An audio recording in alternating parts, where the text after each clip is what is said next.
Hello everyone, this is Mr. Smith and I'm going to spend a little time today talking with you about elapsed time problems. Now this is something that third graders typically have a very difficult time with, so I'd like to just go through some of the steps that we cover here in class in solving an elapsed time problem so that you can use those same steps to help your child practice at home and when they're doing homework problems.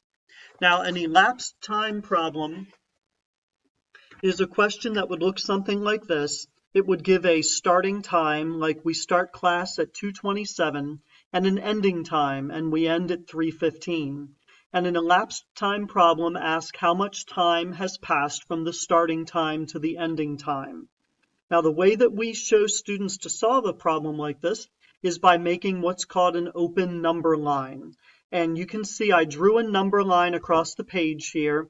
And on one end of the number line, down here, there we go. On the starting end of the number line, I put the starting time, which is 2:27.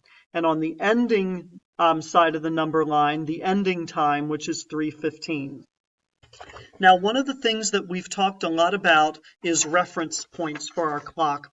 And here's a clock that we used in class, and we divided it up into some various reference points.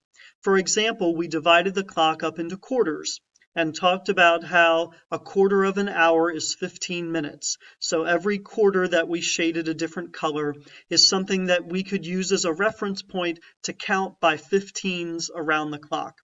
We also talked about half hours and hours as reference points that are easy to count by, as well as 5-minute intervals around the clock when we count the numbers and count by fives.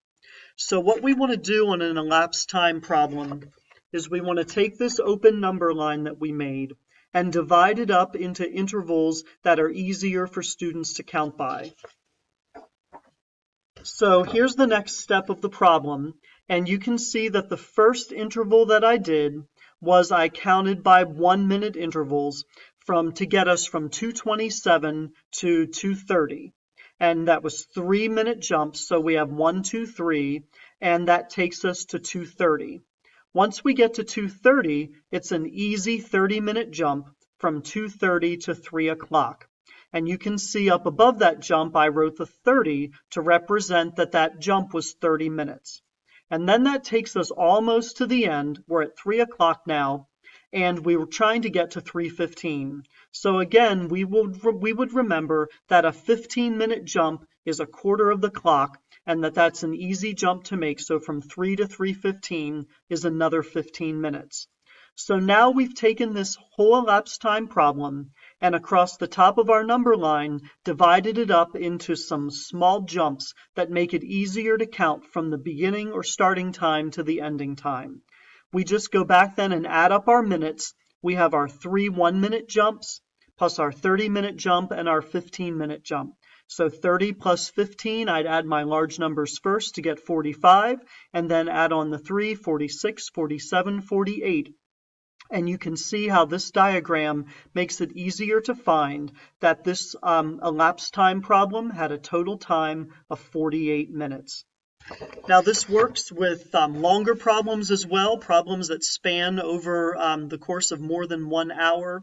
And we just take those reference points that we came up with on our clock and draw it out on a number line and divide it up into smaller segments that are easier for students to count by and jump by.